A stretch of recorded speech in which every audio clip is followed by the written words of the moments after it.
The moment President Trump opened his mouth in Switzerland, the reaction across Europe was immediate and intense. What was meant to be a global economic appearance quickly turned into a political shockwave, with allies stunned by the tone, the threats, and the implications of what he said about Greenland and beyond. This was not just another controversial speech. For many listening, it felt like a turning point. We begin with Von Hilliard at the White House, joined by Inés de la Cuartera reporting live from Davos, senior national security reporter David Rode, and author and Daily Beast columnist David Rothkopf. Von, President Trump clearly stirred controversy and made headlines. Walk us through how he tried to argue that the United States should acquire Greenland. Von explains that it is critical to understand the backdrop to these remarks. Less than a day earlier, French President Emmanuel Macron, speaking on behalf of many European nations, issued a stark warning. Macron said the world is shifting into an era without clear rules, where imperial ambitions are re-emerging and tariffs are being used as weapons against national sovereignty. He openly suggested that President Trump is trying to weaken Europe. This context matters because just days before, Trump threatened to impose new tariffs on European countries, including Denmark and France, unless Denmark agreed to push towards selling Greenland to the United States.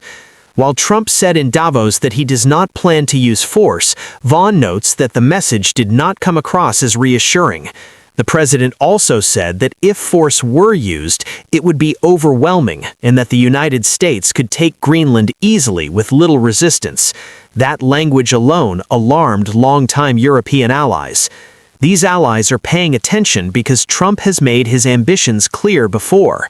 He has talked about acquiring Canada, referred to himself as the acting president of Venezuela, and consistently projected expansionist ideas that Europeans now take seriously.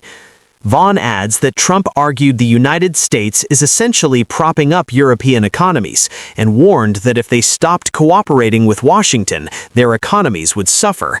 That message landed as a direct threat, not diplomacy. Turning to Inés de la Cuartera, she was asked about international reactions so far. She said the tone in Davos is deeply skeptical.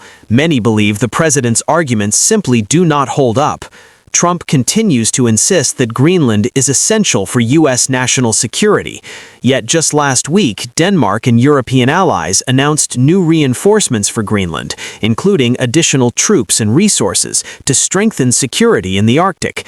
To many here, that already addresses the concern Trump claims to have.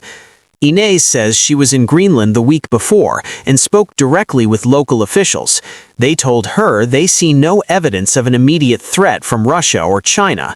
They also said they have not observed Russian or Chinese ships in Greenlandic waters, contrary to claims made by the president.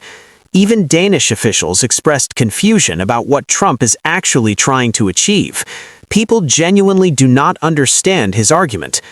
Inés adds that Trump's language about Greenland being just a piece of ice is especially offensive. Greenland is home to Greenlanders, most of whom are Inuit, with a proud culture, long history, and deep connection to their land. Reducing it to ice dismisses their identity and dignity. That sentiment is expected to fuel strong reactions from Greenlanders themselves. The conversation then returns to comments made by global leaders ahead of Trump's speech. Canadian Prime Minister Mark Carney received a standing ovation when he said the world is experiencing a rupture, not a slow transition.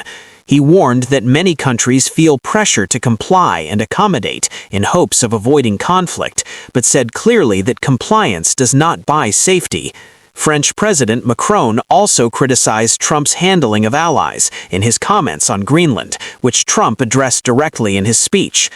Von explains that over the past year, European nations largely tried appeasement.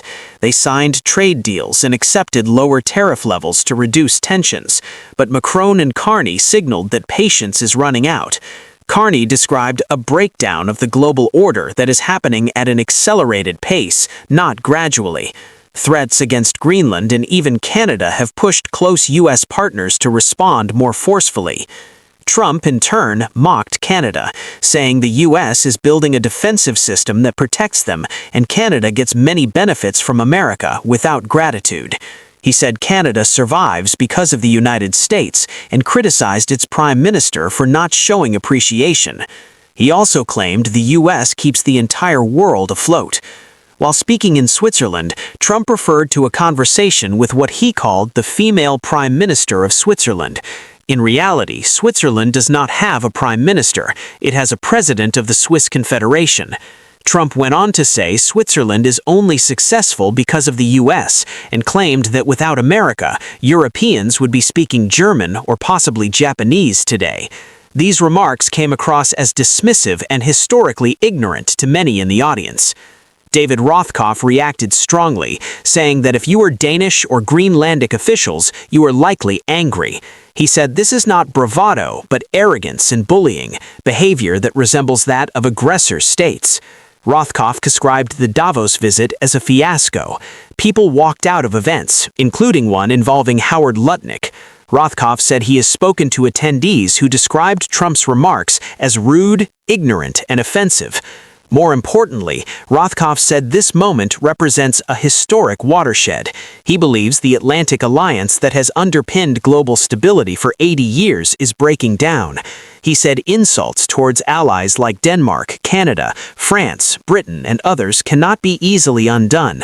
He doubts the alliance will return to its previous strength even after Trump leaves office, because Europeans now question the stability of a U.S. system capable of producing such leadership. When asked whether Trump's remarks achieved anything, Rothkopf said no. He argued there is no compelling case for acquiring Greenland and that Trump failed to make one.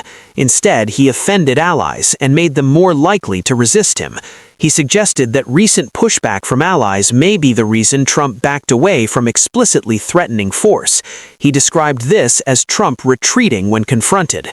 Rothkopf also said Trump showed a deep lack of historical awareness and highlighted other troubling remarks, including racially charged comments about Somalis. Europeans, he said, also see a president willing to deploy troops domestically, which undermines the idea of the U.S. as a stable pillar of NATO. Many walked out believing the United States itself has become a threat to Europe. David Rode added that European officials are now reassessing both security and political strategies. Countries like Britain, France, Germany, and Denmark are democracies, and their leaders must respond firmly to survive politically. European media coverage is already negative and will likely worsen after this speech. Rode emphasized that World War II history was misrepresented. Hundreds of thousands of British and French soldiers died, and Canadians fought alongside Americans on the beaches of Normandy. Ignoring that shared sacrifice deeply angers European audiences. Rode concluded that the speech failed and will likely harden European public opinion against the United States, forcing leaders to distance themselves politically and strategically. Even as Trump later stated that the U.S. would not use force to secure Greenland, the damage from his words had already been done. The images from Davos showed a room that heard far more than a policy argument. What many heard instead was a warning about where the world may be heading next.